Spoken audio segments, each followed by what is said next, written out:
تازہ ترین ویڈیوز کے لیے چینل کو سبسکرائب کر کے بیل آئیکن اور آل نوٹیفیکیشن پر کلک کریں تاکہ آپ کو ملے ہر اپڈیٹ سب سے پہلے۔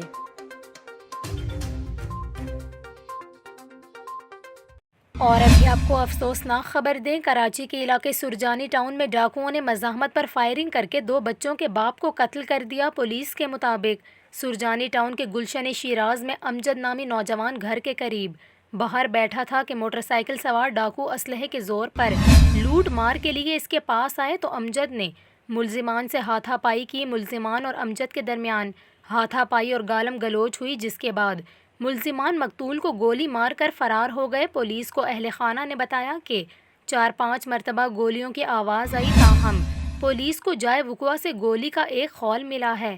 پولیس کے مطابق مقتول امجد کی اپنی موبائل فون کی دکان تھی اور وہ 2 بچوں کا باپ تھا۔